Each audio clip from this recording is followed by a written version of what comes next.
তো অরিজিনাল নাম রফিকুল। তা তুমি বাংলাদেশ থেকে এসছো কবে?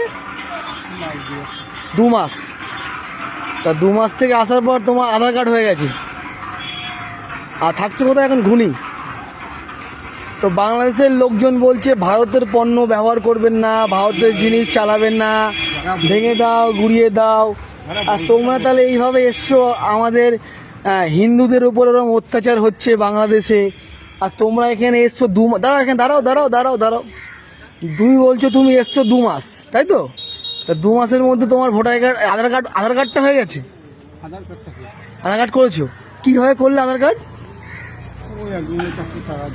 টাকা কত টাকা দিয়ে আধার কার্ড বানিয়েছো?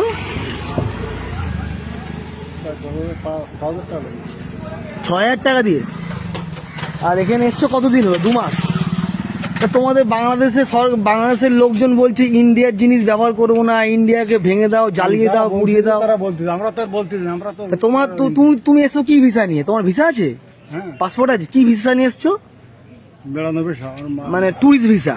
তা ট্যুরিস্ট ভিসা নিয়ে সেখানে কাজকর্ম করছো,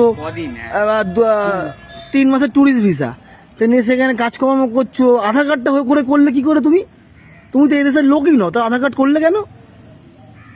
কোনো রকম কোনো সমস্যা হয় তাই। আচ্ছা মুশকিল, তুমি তো এসছো ট্যুরিস্ট ভিসা নিয়ে ঘুরতে, তাহলে এরকম করছো কেন? কোনো সমস্যা হয় কিনা। তাহলে আবার যাবে কবে বাংলাদেশ? আরে 1 মাস। তাহলে আধার কার্ড করলে কেন? 28 দিন। তাহলে আধার কার্ড করলে কেন? আধার কার্ড করছি। আর তোমার নাম? রফিকুল। ঠিক আছে।